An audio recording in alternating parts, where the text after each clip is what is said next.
Welcome back, people. How you doing? I hope you're good. I hope you're having a great day wherever you are. Right, I did a first video a couple of days ago why East and West Coast are so opposite USA. This one is, again, first, why New York City is split into boroughs. I have no idea why it's split into boroughs. Don't even know how many boroughs you've got. Queens, Manhattan, Bronx. Queens, Manhattan, Bronx. Queens, Manhattan, Bronx. Oh my god. Queens, Manhattan, Bronx. Why is it only three that I can think of? How many? It's about 6 or 7, ain't they? Oh, I must be massively wrong. I don't know. Queens, Bronx, Manhattan. I don't know. I'm looking at you as if you're going to give me some hints. Oh god. I'm going to learn, aren't I? I'm going to learn what boroughs are. Never mind why they have been split off into boroughs. But it doesn't surprise me I'm having a bit of a brain malfunction again. A few weeks ago, I didn't even know what state New York City was in. For about 3 days, I asked my missus not to tell me. It was racking my brain. And after like 4 days almost, I thought, oh my god, it's driving me mad. Then I started singing that New York, New York song in my head. And it just occurred to me that it's in New York. For some reason, for a few days, I forgot New York was actually a state. So it doesn't surprise me that I can't remember what. I do know all the boroughs, but for some reason I just can't think of them for now. But anyway, we'll get on with it.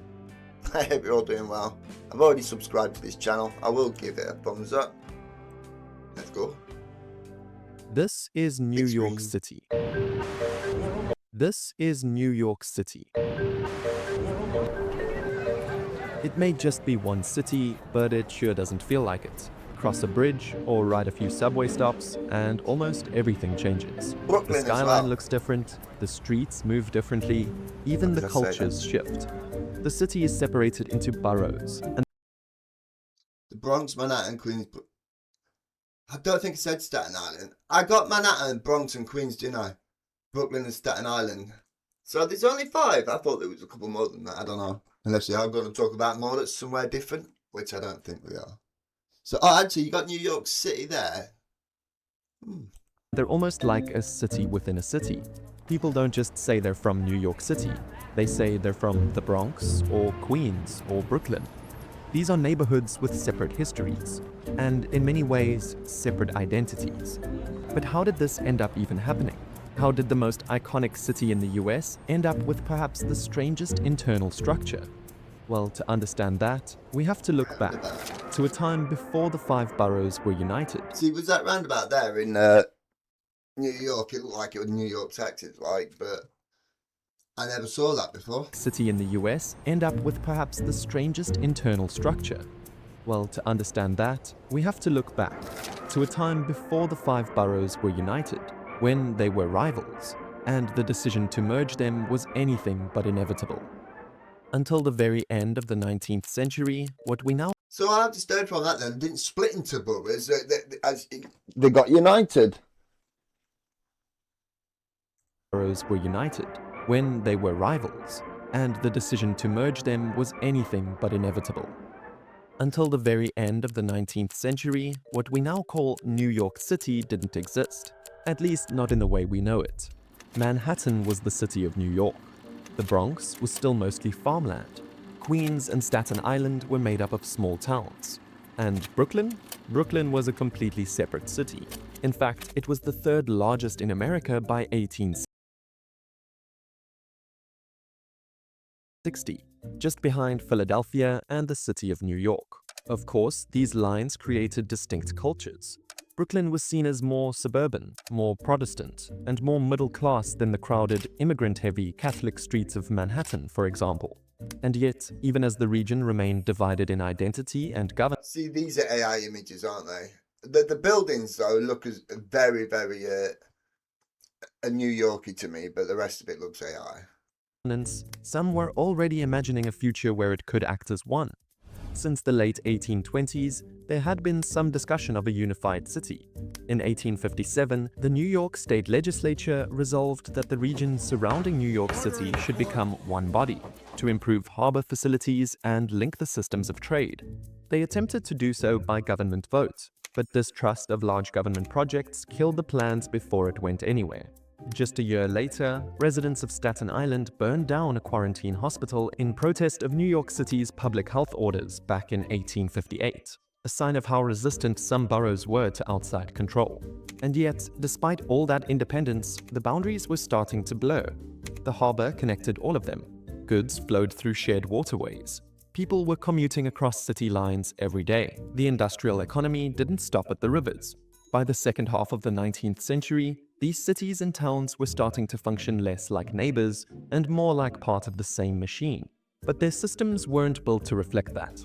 Each ran its own docks, streetcars, ferries, and public safety departments. These It's always the same though, isn't it? When someone's built the build around it until it eventually connects. I've always said that about the little village we live in. We're almost connected to the next two villages now from the new builds and stuff that goes on. Things always seem to connect eventually. separate networks made the region less efficient and more vulnerable. Business each ran its own docks, streetcars, ferries, and public safety departments. These separate networks made the region less efficient and more vulnerable. Business leaders and civic reformers saw it clearly. They needed a unified port, a regional government, and a single system to manage the city's future growth. Andrew Haswell Green, known as the father of Greater New York, led the effort to consolidate. It became the most ambitious municipal merger in US history. Beneath the surface, there were motives beyond just the ease of everything being unified. The state legislature in Albany was growing more powerful, but more importantly, the city of Chicago was growing rapidly, on course to become the most populated city in the country. It had its railroads and Great Lakes traffic, making it the premier city of the Midwest. In 1893, it was chosen over New York as the site of the World's Exhibition Fair, which was a massive upset. When the fair turned out to be a massive success, Chicago became the most praised city in the country. The fear among the New York elites was that, without consolidation, their city might just lose its edge, or its influence. Many remembered how the power and prestige of Philadelphia once... Thing about New York as well, right? I don't know what it's like in London. I went there when I was a kid. I ain't particularly bothered about that place, if I'm honest. But when I was there, there was like just one concentrated area of skyscrapers. I don't think any other, but they had tower blocks and stuff like that, but they didn't actually have skyscrapers dotted around. And every image I see of New York, it's like every other block is just like skyscrapers. It's crazy. America's financial capital had slowly bled away once it was surpassed by New York in the late 1930s. So the solution was quite clear. Merge the counties, centralize power, and modernize the city. But obviously, not everyone actually agreed. Manhattan supported it, so did most of Queens and the Bronx. But in Brooklyn, the reaction was different. For decades, Brooklyn had prided itself on being a city in its own right. It had its own infrastructure, institutions, and a sense of identity completely separate from Manhattan. Many saw the proposed merger as a hostile takeover. In 1894, voters across the region were asked to weigh in. The results weren't even close. They were razor thin. Brooklyn voted in favor by just 277 votes, a margin of less than 0.25%. In Staten Island, opposition was just as fierce. Residents feared that city governance from Manhattan would neglect their isolated borough and disrupt local control. Across the region, critics warned that consolidation would dilute the homogeneous Protestant civic life, empower political machines like Tammany Hall, and erase local traditions. But the promise of better water access, financial backing, and regional development eventually swayed public opinion in these two areas. Water was a big one. You see, by the 1890s, especially Brooklyn had a serious problem. The borough had grown quickly, but its water system hadn't kept up. It relied on wells and small reservoirs in Queens, but those were starting to run dry. Residents complained about poor water pressure and dirty tap water. And to make matters worse, pumping too much groundwater from underground aquifers allowed salt water to seep in from the coast, contaminating the supply. Manhattan, on the other hand, had a much better system. Its water came from the Croton Aqueduct, a 41-mile engineering project that carried clean water from upstate. Brooklyn didn't have anything like that. So when the idea of consolidation came up, water was one of the biggest reasons to say yes. And in a growing industrial city, that mattered. In the end, newspapers pushed the plan. State legislators approved it, and business leaders made the case that resisting the merger want would mean water? being Vote left yes. behind. So on January It's 1st, a great thing, isn't it? 1898, the city of Greater New York officially came into being. The term borough was introduced to describe each of the new administrative divisions within the unified city. It had been used before in That's what England borough meant. and a few US states, but never in this way, as parts of a single centralized government. It included 5 boroughs, 5 counties, and more than 3.4 million people, making it the second most populated city in the world at the time behind only London. In Manhattan, there was celebration. Thousands filled City Hall Park for fireworks, speeches, and the swearing-in of the city's first mayor, Robert A. Van Wyck. The mood was optimistic. Progress had won, but across the river, it felt more like a loss. In Brooklyn, the reaction was quiet, even bitter. Local papers described the day as funereal. A city with its own institutions, identity, and history now answered to Manhattan. Overnight, more than 40 separate municipalities were expected to fully coordinate across borough lines. City Hall took on new authority, but borough presidents were created to manage local interests and prevent a total centralization of power. Obviously, the infrastructure still worked like 5 different cities for a long time. Transportation was still a major issue. Brooklyn and Queens had grown quickly, but their links to Manhattan were limited. The subway wouldn't open until 1904, and even then, most lines only ran into Manhattan. It took decades to connect the boroughs underground. Staten Island wasn't connected at all, and still isn't, though the bridges helped. Besides the Brooklyn Bridge that opened a few years earlier in 1883, the Williamsburg Bridge opened in 1903, followed by the Manhattan and Queensboro Bridges in 1909. Finally, the New York City subway system unified in 1940, when the city purchased the Interborough Rapid Transit Company and the Brooklyn Manhattan Transit Corporation, merging them with the existing city-owned independent subway system. This brought all 3 major subway operating companies under city control, creating a single, unified subway system. Now, the most interesting part of this unification The layout of the entire place is crazy. It genuinely is like their own little island. So you can see why back in the day there was like individual little things. They were kind of very separate. This brought all 3 The major subway railway brought operating it companies under city control, closer. creating a single, unified subway system. Now, the most interesting part of this unification was that of the Bronx, given it was already part of Manhattan before becoming its own borough after consolidation. Let me explain. During the mid-19th century, the Bronx technically didn't exist in any official capacity. It was just part of the southernmost region of Westchester County, serving as a transitional zone between urban Manhattan and rural New England. Much of the land was just farmland, marshes, with a few key roads and bridges scattered about. But in 1846, the town of West Farms was carved out of it. Then came Morrisania, then Kingsbridge. It's where civilization always starts doing things, isn't it? Next at water. It's where towns and villages first start, isn't it? Expansion. As the population in these areas rapidly grew. Always The at reasons water. for this was simply due to its proximity to Manhattan, being just a few miles love north, the old making them cowboy style ideal for buildings. commuting into the city and economic spillover. But as the city of New York kept expanding, these towns were eventually swallowed up by it in 1874, pulled into the city's orbit as its need for land, housing, and infrastructure grew. This area became known as the Annexed District, a strange in-between, legally part of New York but still geographically apart. The rest of the land east of the Bronx River followed in annexation in 1895, until the area was formally consolidated into Greater New York in 1898, becoming the borough.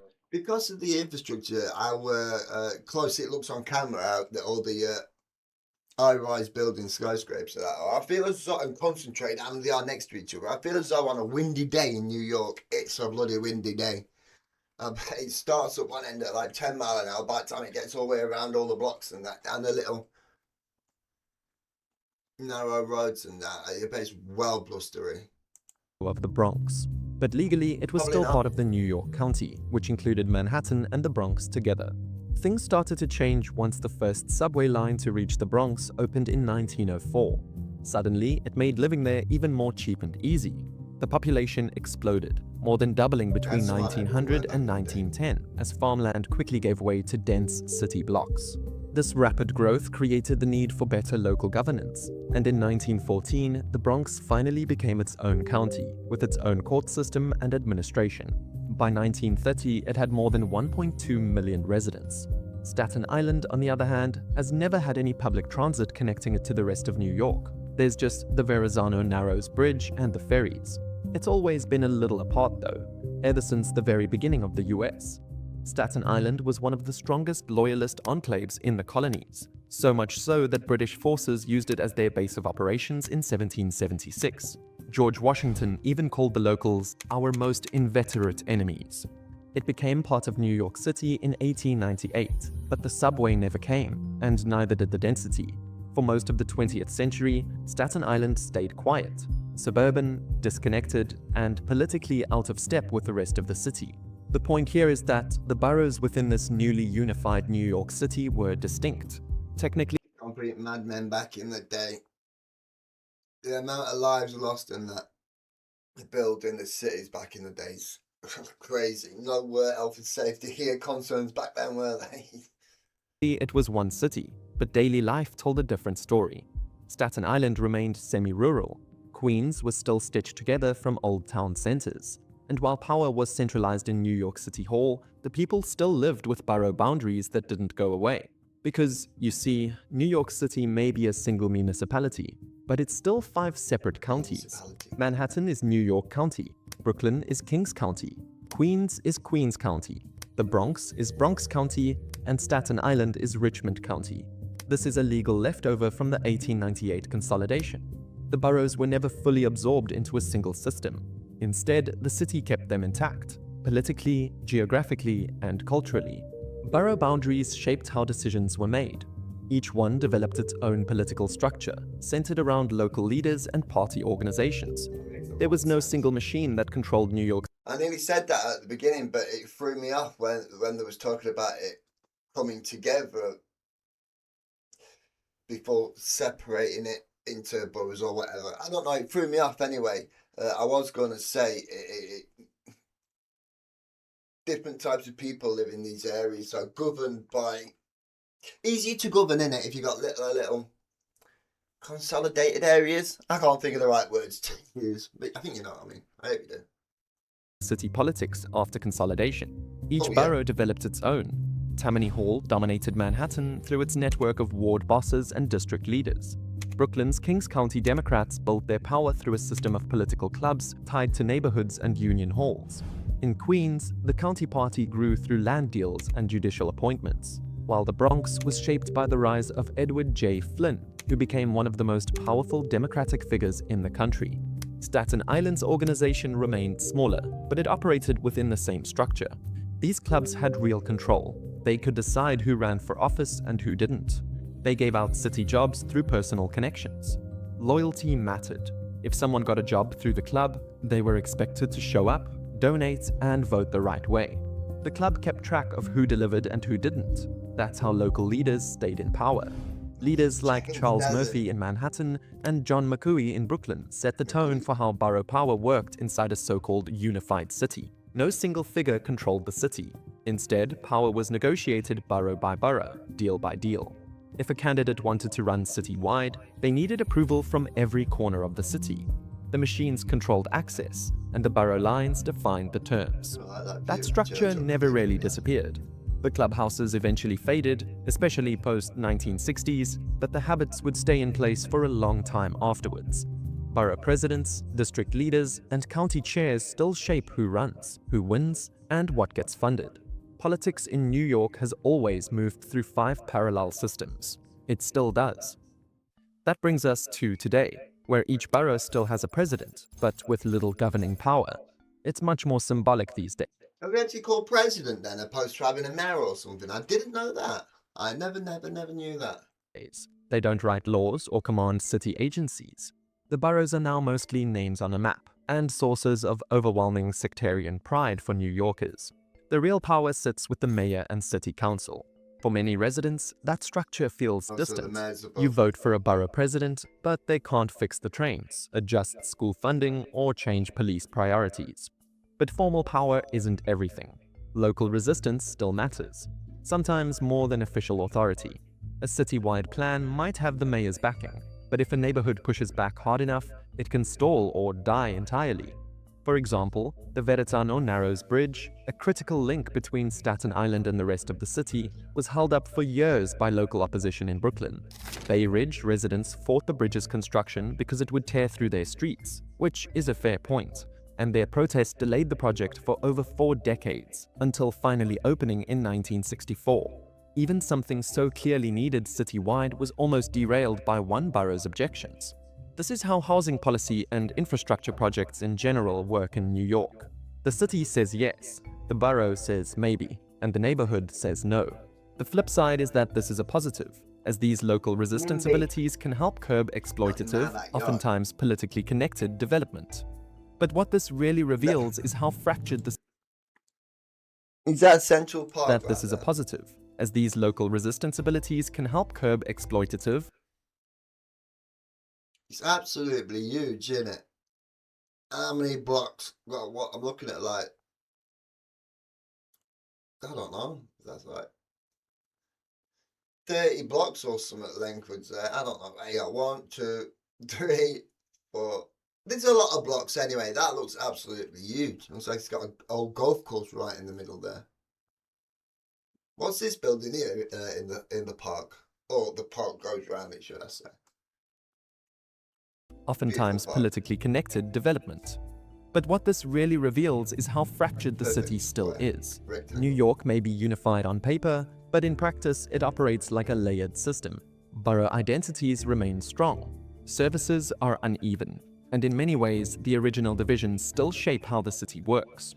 Critics have long noted that city government is often exceedingly Manhattan-centric, with the outer boroughs feeling like the poor stepchildren of City Hall. That complaint, that Manhattan gets the lion's share of attention and investment, has echoed for over a century. Cross a bridge and things change. Your school quality, your hospital, even how quickly police show up. The city runs under one Department of Education. There's one NYPD and one public hospital system. But in practice, each borough feels like its own world. A 2023 report found that around 2 million New Yorkers live in what they call transit deserts, a place where reliable public transportation is far away or doesn't exist. Unsurprisingly, these deserts cluster in the outer boroughs: South Brooklyn, Eastern Queens, Northern Bronx, and without fast transit, access to jobs, education, I can see this one right at the bottom right, having some sort of trouble getting to and stuff, I suppose, but not the others. and healthcare drops too. It's a similar narrative to what we see in states dominated by one city, to the point where over 30 Illinois counties have voted to explore seceding from the state. Except the difference is that it's all about separating from just a single city. We've seen this happen a few times. Staten Island got the furthest. See, look at this, right? Staten Island. Assuming this is right, this is Staten Island and it ain't been AI just throwing anything up. Like a lot of the videos that I've checked out have been AI, because I've been told. I don't know what's what anymore. Right, now this, normally you have trees dotted around a city, a neighbourhood or whatever, but this genuinely looks like a neighbourhood in a jungle, in a forest. It don't look so tree. No, them trees aren't being planted there, are they? They've literally just took a few trees down, built a few houses. So I think these are suburbs, aren't they? It looks like, yeah. I love the fact it genuinely looks like it's in the middle of a forest. Because 65% of them actually voted to leave in 1993. But their efforts Because when you think of New York, you think of the concrete jungle, don't you? I do anyway, because of that song. died on state constitutional grounds. Even as of recently, these talks still persist. In a way, this isn't new. The same tensions that made consolidation controversial in the 1890s, fears of losing local control, unequal representation, cultural mismatch, are still here, just in different forms. The borders may have disappeared on a map, but the mindset hasn't. But this is the gift and the curse of New York City's boroughs. Queens is the most linguistically diverse place on Earth. Over 160 different languages are spoken there. You can take one subway line and hear 5 different ones. In the Bronx, hip-hop was born in a rec room on Sedgwick Avenue. It shaped global culture before it was ever taken seriously by the city. Brooklyn's brownstones, bookstores, and block parties built a brand people now copy worldwide. Staten Island has the greenest space in the city, with more parkland per capita than any other borough. And Manhattan is the face of it all. The skyline, the stock exchange, Times Square, the setting of endless novels and ambitions, and of course, the concrete jungle itself. All the money, power, and iconicness a place So Manhattan is the concrete jungle bit there. could have. None of this came from central planning. It came from neighborhoods doing their own thing. That's the borough system. Thank you for watching. That's what I thought it would have been. Oh, a bull. Birmingham has got a bull outside, the bull ring in Birmingham, and it has nothing to do with bulls or bull ring. It's a shopping centre. Bit pointless me saying that there, but yeah, no, I really like their stuff. They genuinely get right deep into stuff. But yeah, the way they're all set out, they are like, it's obvious that they're all gonna have the independence. Independence, wrong word. You know what, I said a word earlier that I thought was good, but I forgot what word it were now. But yeah, they all look like individual islands. Obviously, you got like 1, 2, 3, 4, and little Staten Island off of here. But yeah, it explains all the bridges, doesn't it? It makes sense now. Why you see a lot of bridges when you watch American TV shows in New York. But anyway, fascinating. If you guys enjoyed that, give us a thumbs up and all that good stuff, and consider subscribing. It would massively help me out, and enjoy the rest of your day, whatever you get up to. Goodbye, bye-bye.